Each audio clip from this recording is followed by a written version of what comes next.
لبيك اللهم لبيك لا شريك لك لك لبيك إن الحمد والنعمة لك والملك لا شريك لك. Y hay un pequeño textito que vamos a leer antes de volver con el Ghazali,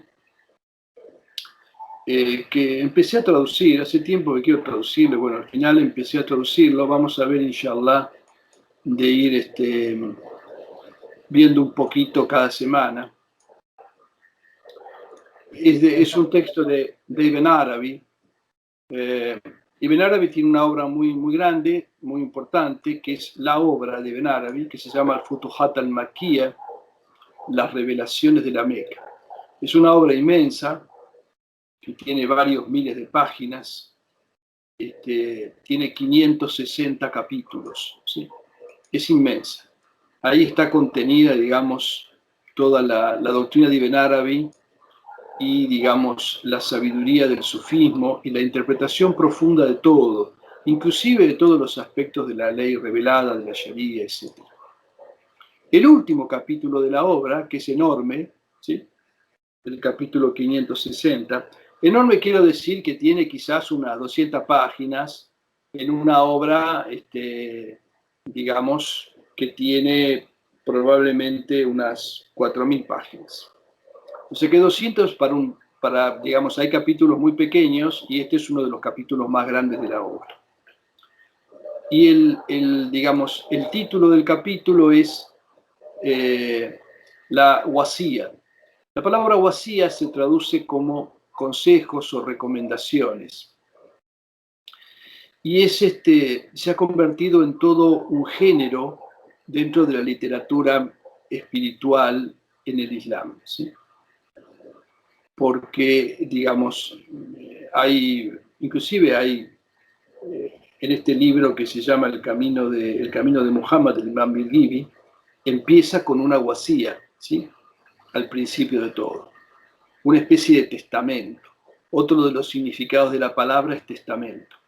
El testamento es como una especie de manda donde uno dispone qué hay que hacer con sus bienes.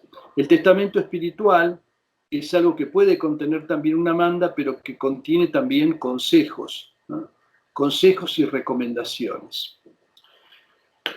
Y el capítulo se llama así, ¿no? Recomendaciones y consejos sabios de los cuales puede sacar provecho el murid viandante, o sea, el que está recorriendo el camino, el que ya ha llegado y quien quiera que se ocupe de ello, o sea, le sirve a todo el mundo. Son consejos, simplemente consejos concretos para la vida espiritual, de todo tipo. Hay cientos digamos, en este capítulo. Empieza con un largo poema, del cual solamente traduje algunos versos.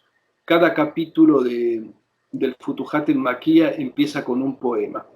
Y en esos poemas está de alguna manera sintetizada, según dijo el mismo Ibn Arabi, ¿no?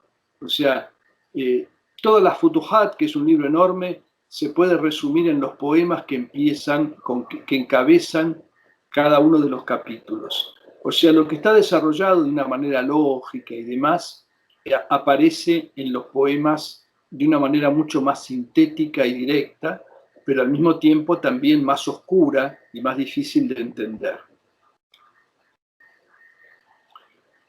Y estos primeros versos dicen así: recomendó la divinidad y también sus mensajeros, y por eso imitarlos a ellos es la mejor de las acciones. Si no fuera por el consejo, la criatura vagaría extraviada, y con el consejo funciona la autoridad en las dinastías. Obra pues según él, y no abandone su camino, pues el consejo es el juicio de Dios en la eternidad sin principio. Acá lo que empieza destacando es que en realidad Allah, digamos, le pongo acá divinidad, ¿no? Porque usa una palabra muy especial que después voy a explicar. Allah subhanahu wa ta'ala hace recomendaciones en el Corán. Y para eso hay un un verbo específico que se utiliza. Y también lo hicieron los mensajeros. Y en realidad seguirlos en esto es la mejor de las acciones. El consejo hace que la criatura, estas recomendaciones, esto que se le encomienda, es lo que permite que la criatura siga el sendero recto. Y también el consejo preserva las dinastías, o sea, los reinos de este mundo. Por eso, digamos, era muy frecuente que hubiera consejeros en las cortes, ¿sí? O sea, los sultanes, los califas, tenían gente sabia a su alrededor que no dudaban en aconsejarles y en recomendarles el mejor camino a seguir. Aparte, el consejo, dice, es el hukmullah, o sea, el juicio de Dios, fil azali, en la eternidad sin principio. O sea, es algo que viene desde antes del tiempo. Bueno, y empieza dando un consejo general. Entre esos consejos está lo que dice Dios Altísimo en la recomendación universal, y cita del Corán, ¿no? Dice, Él ha legislado para vosotros en el Din lo que le ha recomendado a Noé, lo que te ha revelado a ti y lo que le ha encomendado a Abraham, Moisés y Jesús, que establezcáis el Din y no os dividáis en él. Esto es una frase muy, digamos, muy importante del Corán y la toma como referencia para explicar la recomendación. La recomendación es esto último, ¿no?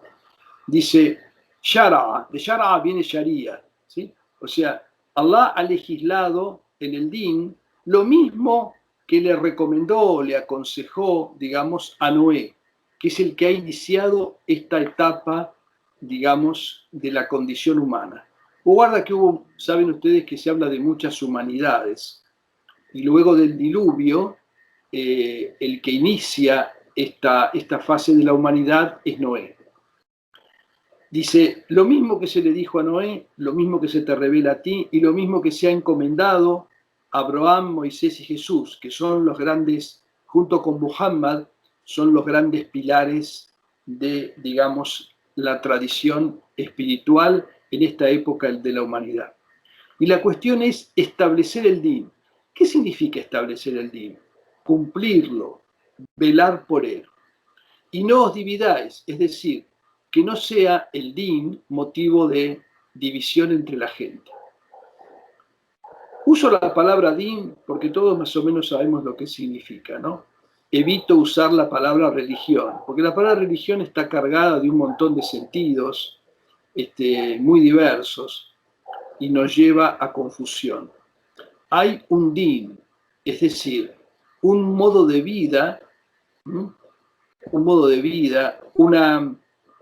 digamos, que incluye todo, incluye también una filosofía de vida, que es un conjunto de creencias. O sea, el din es una cosa muy, digamos, muy amplia, que incluye en sí varias cosas. Por ejemplo, el din incluye lo que nosotros conocemos como aqida. ¿Qué es la aqida? Es el conjunto de los principios de fe sobre los cuales estamos asentados. Eso es lo más importante, pero para nosotros es algo que decimos con la lengua en realidad. O sea, hasta que lo confirmemos en el corazón pasa mucho tiempo. Después tenemos el ahkam, o sea, las normas que debemos seguir. Eso es relativamente fácil de aprender. O sea, dentro de las acciones en la vida, sabemos qué cosas podemos hacer, cuáles no podemos hacer, cuáles nos conviene hacer, cuáles no nos conviene hacer. Es indistinto que las haga o no las haga, etc. Bien, y por último, el tercer aspecto del din es lo que se llama el akhlaq. El akhlaq es, digamos, otra palabra difícil de traducir. Podríamos decir que son las cualidades éticas y tiene que ver con la purificación interior. El ser humano tiene que sacarse, digamos, la vestimenta de su personalidad y vestirse con los atributos de las cualidades divinas, que ya las tiene implícitas en sí mismo por su creación. Entonces, en realidad, lo más importante tiene que ver con el akhlaq, ¿sí? En el akhlaq se da todo el camino, en el proceso de purificación interior y en adquirir esos rasgos encomiables del carácter, ¿no? O sea, la paciencia, la generosidad, la valentía, la sabiduría, etcétera, todos esos rasgos del carácter son como el núcleo de la cuestión. Cuando se adquiere eso, se llega a confirmar la fe, que por el momento son principios que solamente se enuncian con la lengua, y también, digamos, se confirman los mandatos, o sea, las leyes de la Sharia, porque se lo ve directamente, no es una cosa que tengo que andar deduciendo o aprendiendo de un libro. Sale de, digamos, esas normas salen del interior de uno mismo. Por eso se dice tan a menudo, alguna expresión, por ahí ustedes leyendo lo han encontrado. Cuando dicen de una persona que ha alcanzado la realización, que ha unido la Sharia con la Hakika. ¿Qué significa que ha unido la Sharia con la Hakika? O sea, que ha realizado el camino y ha unido el exterior, ¿sí?, con el interior. Y el exterior ahora tiene sentido y está justificado por el interior. No es algo que me tengo que imponer, digamos, como algo que no entiendo, sino algo que pasa a ser natural y consubstancial a uno mismo. Bueno, y para explicar de esto dice así: pues el real, o sea, Allah, al-Haq, como se lo llama en el sufismo, ordena establecer el din, o sea, cumplir con él. Y esa es la ley del momento, del instante, en toda época y religión. Y que se unan en él, no dividiéndose, porque la mano de Dios está con la comunidad. Y solo se come el lobo a la oveja alejada, que es aquella que se aparta distinguiéndose de aquello en lo que está la comunidad. Y acá pone, digamos, dice fundamentalmente, ¿en qué consiste la importancia de la unión en el din? O sea, de no dividirse. En el hecho de que la mano de Allah está con la comunidad. Eso es un hadiz muy conocido del profeta. La comunidad es fortaleza y es apoyo mutuo. En la comunidad, o sea, en la unión, la capacidad individual se multiplica. Y por eso dice el Corán, en la sura del Asr, 103, por la era, que en verdad el hombre está en la perdición, excepto los que creen, ¿sí?, y obran el bien y se recomiendan mutuamente la verdad, o sea, se aconsejan mutuamente la verdad, se apoyan unos a otros, son como sostén, y se recomiendan mutuamente la paciencia. Ahí está usando el verbo y la acción que se menciona aquí en este capítulo de la obra de Ibn Arabi. Y después está este dicho, ¿no? El lobo se come a la oveja que se apartó del rebaño, ¿no? Es también un hadiz del profeta, que se lo dijo una vez a Abu Darda, a uno de sus compañeros, dice, quédate con la llamada, ¿sí?, porque el lobo solo se come a la oveja que se aparta queriendo distinguirse de las demás.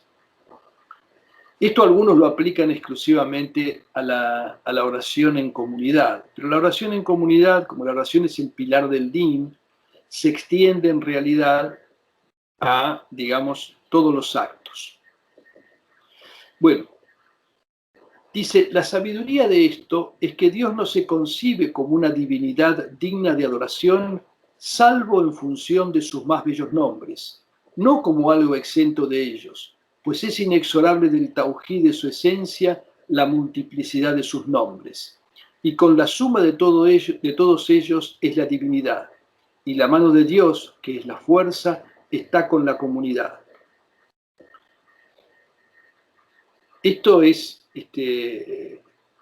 siempre Ibn Arabi trata de buscar la hikma, es decir, la sabiduría que reside detrás de las órdenes de Allah, o inclusive de las distintas disposiciones que hay en el Din. Y lo que está diciendo acá es increíble. Dice que la esencia del Tawhid es la multiplicidad de los nombres. En realidad, los teólogos musulmanes se han roto la cabeza para, digamos, sostener el Tawhid con semejante multiplicidad de nombres, ¿sí? Y él está diciendo algo que es exactamente al revés, de alguna manera. Es inconcebible, o sea, no se podría concebir el Tawhid de su esencia sin la multiplicidad de esos nombres. O sea que al-Ilah, o sea, lo divino, que quiere decir lo adorado, ¿no?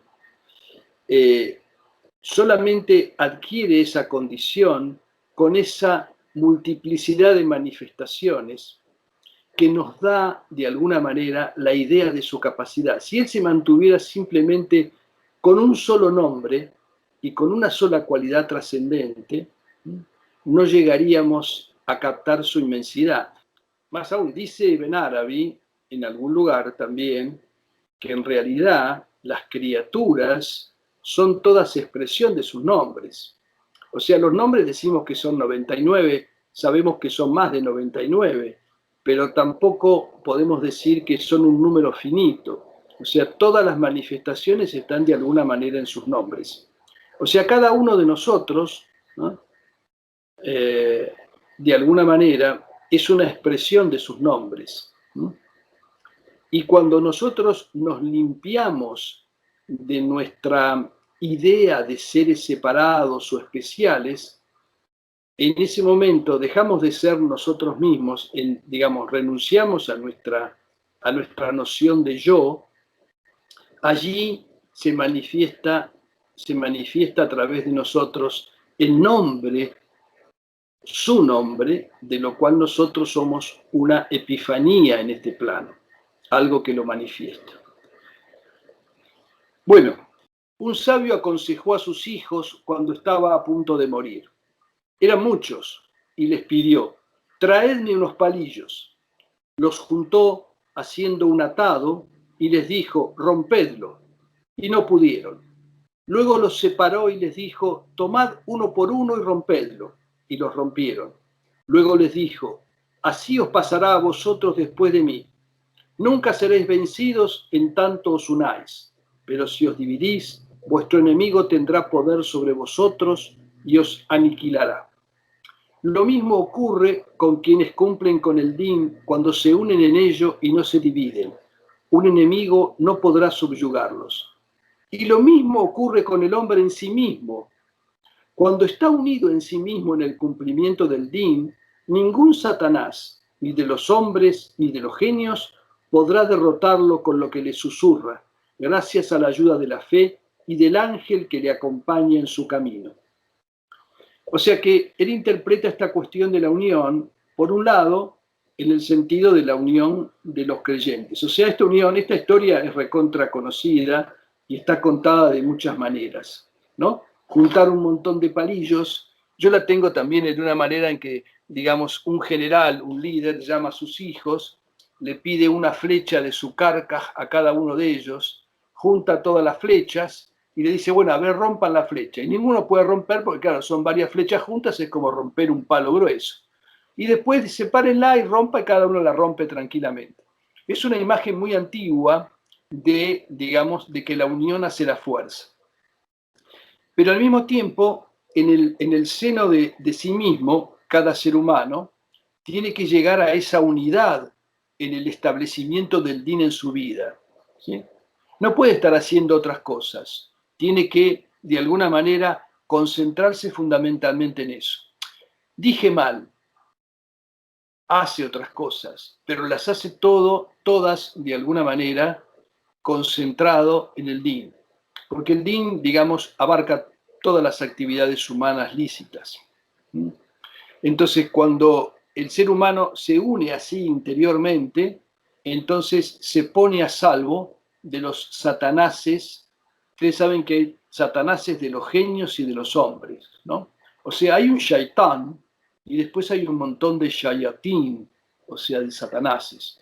Y esos shayatín, digamos, los hay de los seres humanos, de los hombres, y los hay también de los genios, ¿no? Que nos pueden atacar de distintos lugares. Pero digamos, la fuerza que confiere el imán, la fe, ¿sí? Y el ángel que genera y que lo acompaña, con esta iqama, se llama así, ¿no? Esto que cuando habla de establecimiento del din, habla del iqama. Nosotros conocemos el iqama por el iqama de la oración, ¿no? Se ha establecido la oración, quiere decir, qad qamati salat. Bueno, eso es establecer el din, cumplirlo. Para cumplirlo hay que conocerlo. Y cumplirlo implica, digamos, cumplir esos 3 niveles que mencioné antes. Bueno, y después seguiremos. Inshallah podamos hacer todas las semanas leer alguno de estos consejos. Dios mediante.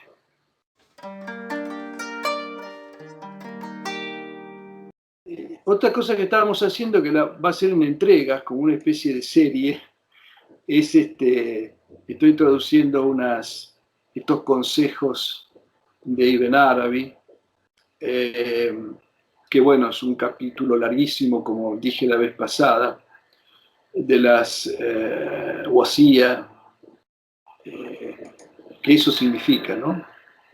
Consejos o recomendaciones. Y acá hoy traje otro para verlo. Dice así Ibn Arabi: tenéis que recordar a Allah, o sea, debéis recordar a Allah, ¿sí? Alaykum bi zikrillah, o sea, es una obligación para vosotros el recuerdo de Allah, en secreto y en público, en vosotros mismos y entre la multitud o la muchedumbre, o sea, en vuestro interior, ¿sí? Solos y también acompañados.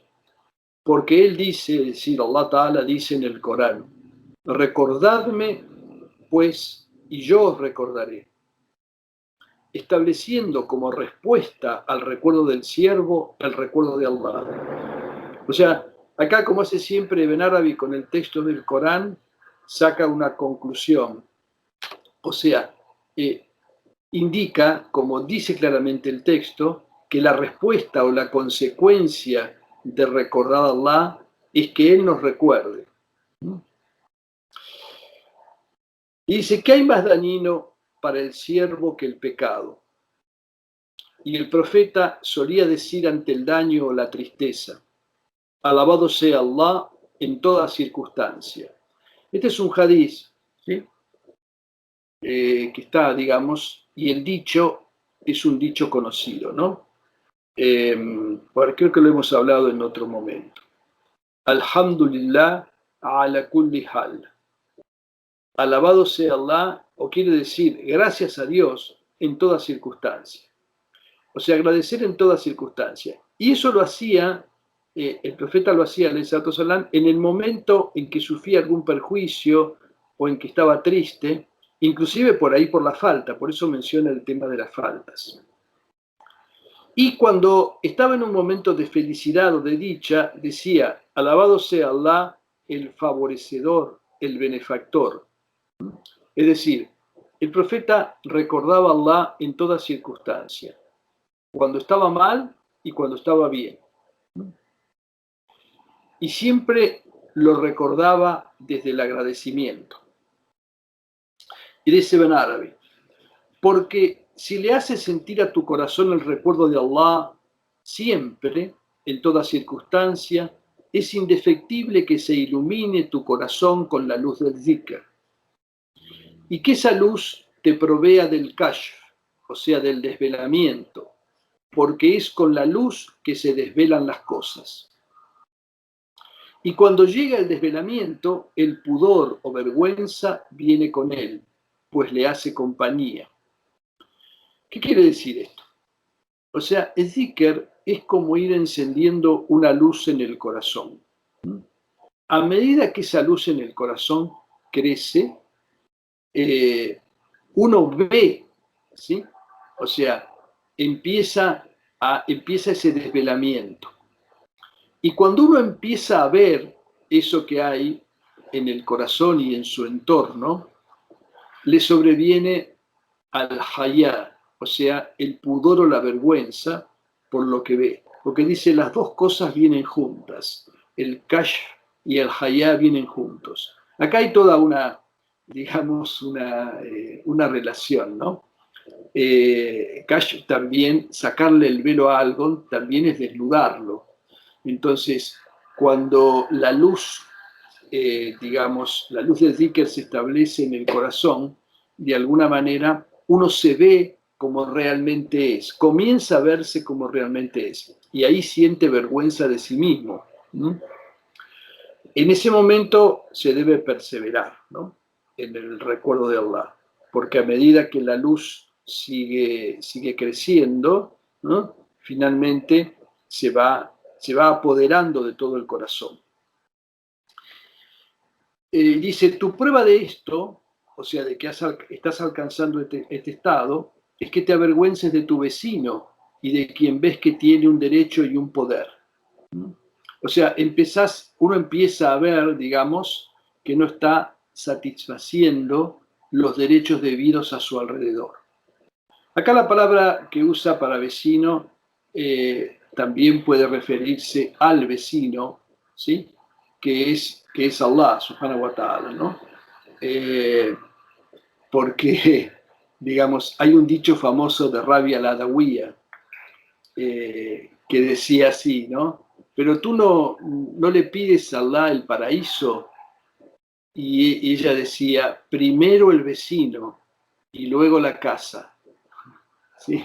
O sea, la casa es el paraíso y el vecino, ¿sí? El vecino es el que nos espera en esa casa. Entonces, la rabia decía, no, yo me ocupo primero del vecino y después me ocuparé de la morada. Y acá, digamos, hay una referencia así a lo mismo cuando habla del vecino. Estas palabras nuestras solo se aplican a los creyentes y nuestro consejo es para todo musulmán que cree en Allah. Dice Allah en una tradición auténtica muy difundida. Yo estoy con él, es decir, con el siervo, en el momento en que me recuerda. Si me recuerda en sí mismo, lo recuerdo en mí mismo. Si me recuerda en la multitud, yo lo recuerdo en una multitud mejor que la de ellos. Este es un hadith Qudsi muy conocido, ¿no? Que dice, que sigue diciendo, aparte de lo que cita acá Ibn Arabi, si mi siervo se acerca a mí un palmo, yo me acerco a él una brasa, ¿no? Si viene a mí caminando, yo voy a él corriendo, si viene a mí corriendo, yo voy a él volando.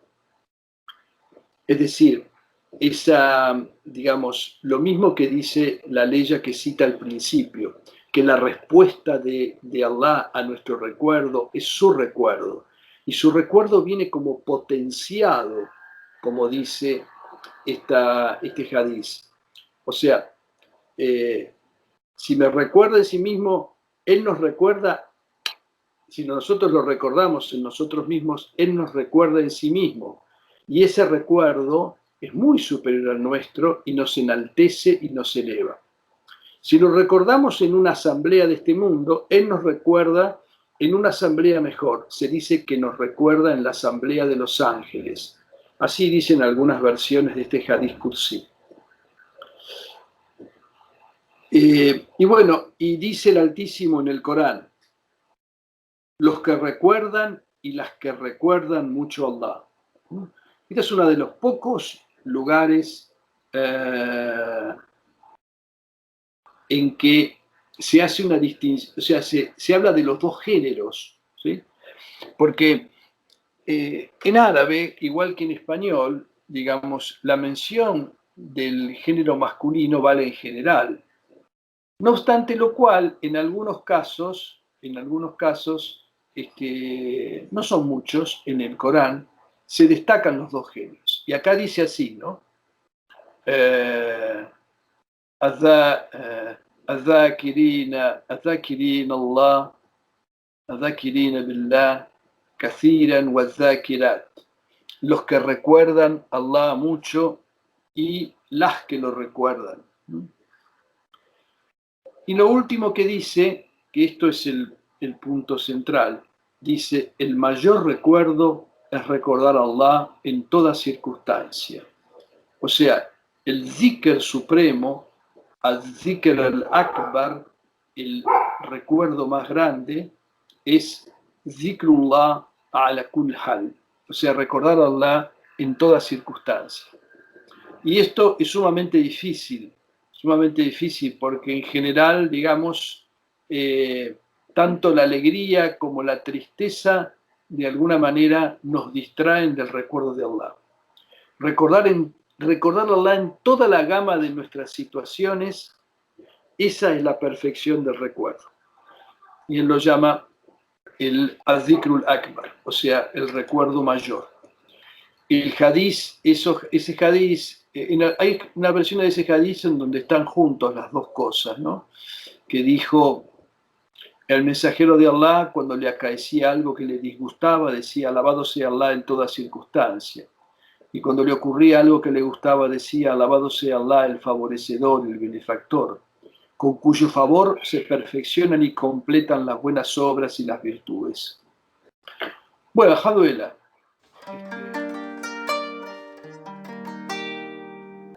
Hay también, traje otro de estos consejos de Ben Arabi.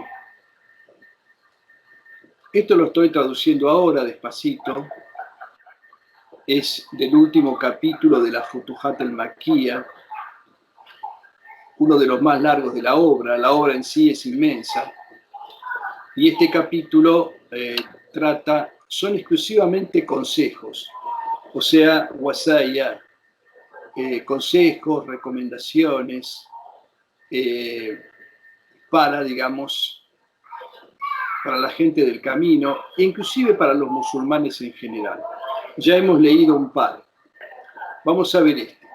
Dice así: cuando desobedezcas a Allah Ta'ala en un asunto, no abandones ese asunto hasta realizar un acto de obediencia en eso mismo, haciendo con él un acto de devoción, para que así como testimoniará en tu contra si se le pide que declare, también testimoniará a tu favor, y entonces te alejarás de eso, es decir, del castigo por tu desobediencia.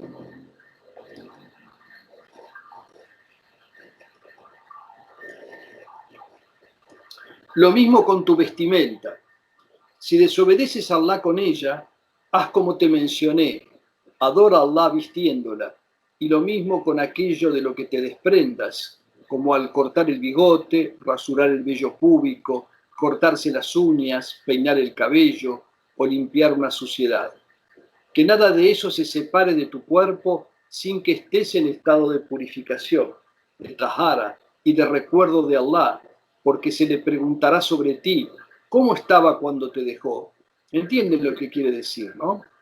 Está diciendo, cuando uno, digamos, en determinada cuestión, o hay algo que lo inclina o que lo lleva a cometer una desobediencia, lo mejor es, de alguna forma, antes de dejar eso, hacer algo bueno en eso mismo.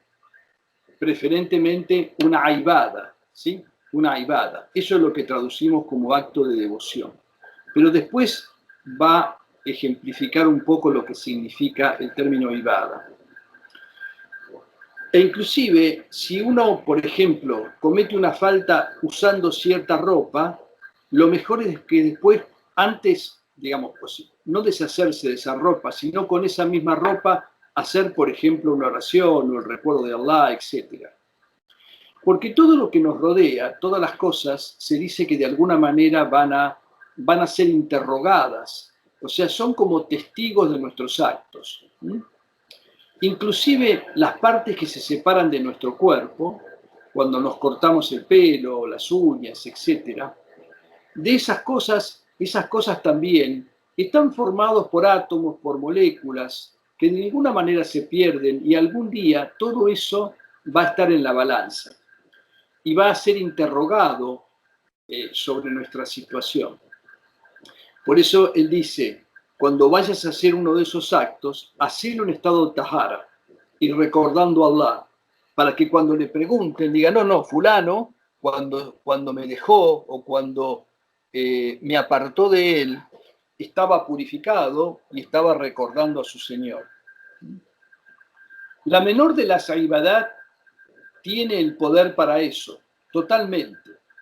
Como ser que por su orden exaltado sea, le supliques a Allah que te perdone, convirtiéndote así en alguien que cumple con su deber acatando su mandato, pues tal es el sentido de su dicho. Y dice, y cita del Corán, ¿no? Dijo nuestro Señor, suplicadme y os responderé. O sea que Allah te ordena que le supliques. Y luego dice en la misma ley a continuación, por cierto que quienes se crean muy importantes como para adorarme, ¿sí? Y usa la palabra ibada, la palabra que está mencionando del principio, refiriéndose aquí con ibada a la súplica, al duá, o sea, quien se ensoberbece, o sea, quien se enorgullece y no se humilla ante mí manifestando su indigencia, pues llama ibada al duá. Y la ibada, que es servidumbre, adoración, es humillación, humildad e indigencia. Entonces, continúa la ley, entrarán al infierno degradados, es decir, humillados. Pero si hacen lo que Él les ordenó, Allah les recompensará con la entrada en el paraíso enaltecidos. Fíjense lo que está diciendo. Normalmente no consideramos que el duá sea una ibada. Llamamos ibada, por lo general, ¿a qué cosas? Llamamos ibada a la oración, el ayuno, el zakat mismo, la limosna, es una ibada, porque son todos actos, de alguna manera, de adoración a Allah que Él nos reclama. Algunos son para nosotros y para nuestra relación con Allah, y otros son por nuestra función en la sociedad, por lo que Él ordena de distribuir parte de lo que nos da, por ejemplo, de recursos en esta vida, ¿no? Pero Él incluye acá en la ibada, interpreta este versículo que dice, suplicadme y os responderé, ¿no? En el sentido de que ordena suplicar y garantiza que Allah va a responder ese dua. Y a continuación, inmediatamente, el versículo dice, quienes se creen muy importantes, como para hacer mi ibada, entonces Ibn Árabe interpreta que ahí, ibada, la palabra ibada, se está refiriendo a lo que dice el mismo versículo, o sea, a la súplica, que es en realidad la ibada más sencilla, ¿no? ¿Y qué significa el dua, esencialmente? Significa que yo reconozco que no me valgo a mí mismo, que necesito su ayuda, y entonces reconozco mi indigencia, me humillo ante Él con humildad, ¿sí? Y le pido. ¿No? Eso es esencialmente el dua. ¿No? Entonces, en el dua hay eso, hay humildad, hay rebajarse, y lo contrario es el kiber, o sea, la soberbia, el que se cree demasiado grande o demasiado importante para eso. Y eso, digamos, lo más sencillo es un acto, digamos, eso mismo ya es una ibada y cuenta a favor de nosotros. Entonces, el solo hecho de suplicar en todo momento es una, digamos, es una cosa que cuenta a favor dentro de lo que está diciendo. Y cuenta una historia, ¿no? Un día entré al alba al hammam para un baño imprevisto que requería y me encontré allí con Najmuddin Abul Ma'ali, que era mi compañero y discípulo, y estaba pidiéndole al barbero que le afeitara su cabeza.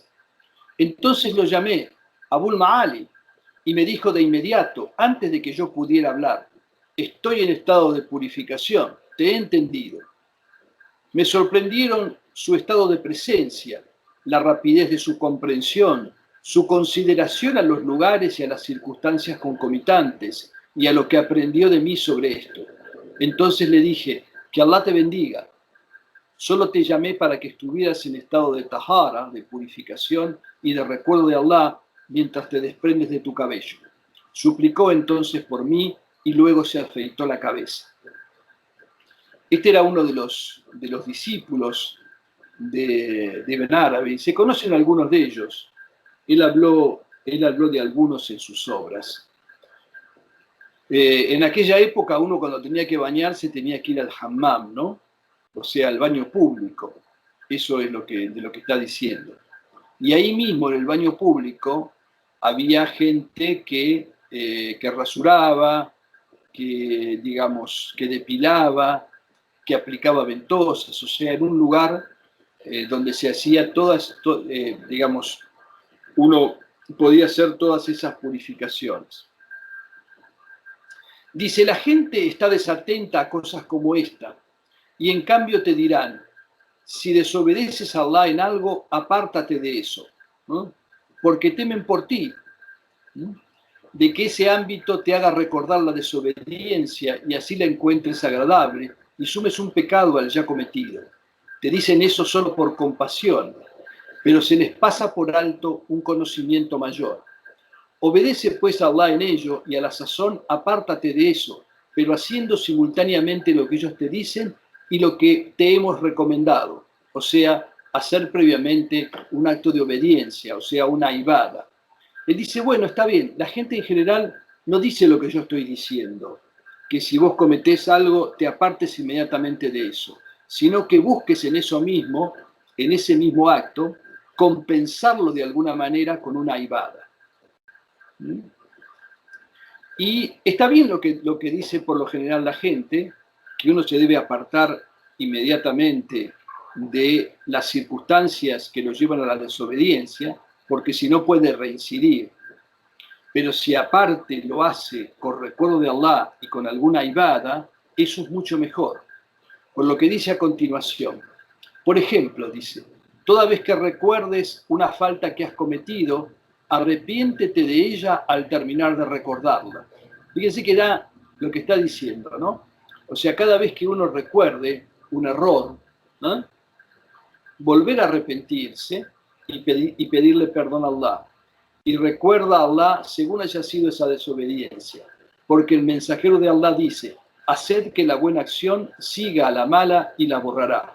Y dice el Altísimo, en verdad, las buenas acciones hacen desaparecer las malas. Estos son dos, por un lado, un conocido hadiz del profeta. Cuando uno comete algo malo, lo mejor es hacer a continuación algo bueno. Lo que está diciendo acá Ibn Arabi es hacer una ibada, es hacer un acto de devoción, no solamente una buena acción. Y el mínimo acto de devoción es suplicar a Allah. Por ejemplo, el astaghfirullah, ¿sí? Y entregarse al recuerdo de él. Y bueno, el Corán reafirma, aunque con otras palabras, que las buenas acciones hacen desaparecer las malas. Es decir, en el proceso de las acciones hay, digamos, una mecánica, como una sinergia entre ellas, ¿sí? Si uno se entrega a los errores y piensa que no los puede superar, ¿sí? Y le agarra como un fatalismo y sigue alrededor de eso, finalmente se va enredando cada vez más.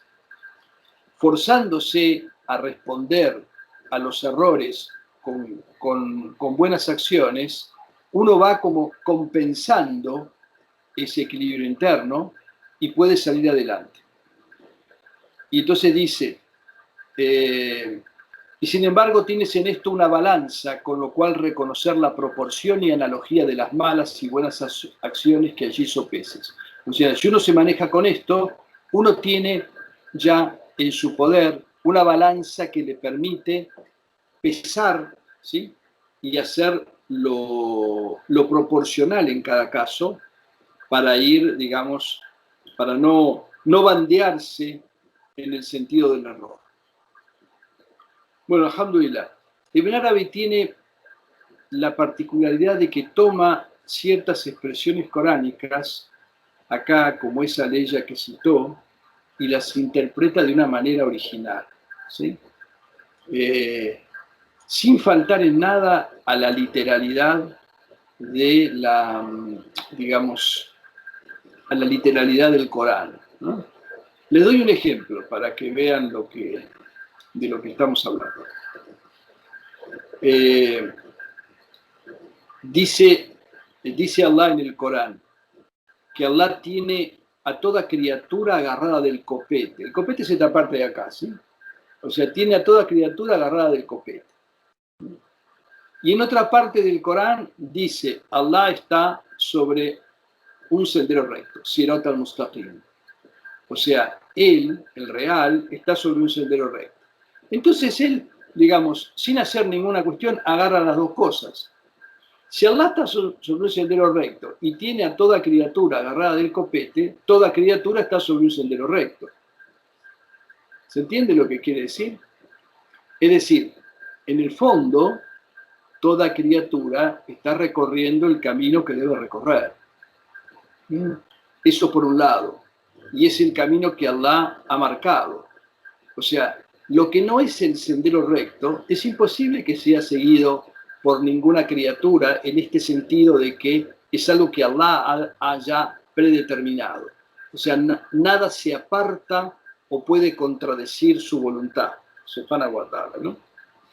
Bueno, estos son ejemplos de la profundidad que tiene Ibn Arabi. El Islam no es la religión del futuro, el Islam es la religión eterna, es el din de la fitra, del ser humano, es el din de los profetas anteriores a Muhammad que dicen en el Corán somos musulmanes. No hay dos din, ¿sí? Hay un solo din que es el din de la fitra, que todos han seguido, aunque después sus disposiciones puedan variar, y es el din que se adapta naturalmente a la naturaleza humana. El profeta Muhammad está claramente definido en el Corán, ¿no? De muchas maneras, inclusive delimitando bien su función. No me animo a definir al profeta, ¿no? Lo han hecho los poetas, lo han hecho los auliyá. Yo creo que la esencia del Nabi alayhi salatu wasalam es que él es la primera luz manifestada por Allah. Es en realidad el alfa y el omega. En realidad todo lo que está por debajo de él es una expresión de su realidad. Por eso cuando le dijo el profeta a Jabir al-Alladi, antes de que fuera creado Adán, ya existía la luz de tu profeta. Y ese es un secreto importante si uno lo medita, ¿no? En realidad, como que toda la creación, todo lo que existe, de alguna manera, está justificado por su existencia. Es simplemente el peso de la fe y el peso de la certidumbre que se ha ido sumando con los años y que me ha ido dando pruebas. Entonces eso sí es lo que me permite ver la enfermedad como una contingencia más de este mundo, digamos, que todos padecen y yo no la estoy pasando todavía, por lo menos tan mal en ese sentido, ¿no? La experiencia de la muerte es claramente una experiencia central. Creo que es un hadith qudsi, dice Allah, nada lamento tanto como imponerle a mi siervo creyente la muerte, porque sé que la detesta. Yo creo que la partida tiene que ser tanto más serena cuanto ha sido la fuerza de la fe, ¿no? Hay una regla de oro que nos explicó varias veces Tosun Baba y que es fundamental. Cuando vayas a hacer algo, fíjate si eso que vas a hacer te beneficia solamente a vos y no beneficia a nadie más. Si es así, mejor no lo hagas. Si te beneficia a vos y beneficia también a otro, entonces sí puedes hacerlo. Y si te perjudica a vos y beneficia al otro y conseguís hacer eso, ese es el grado más elevado.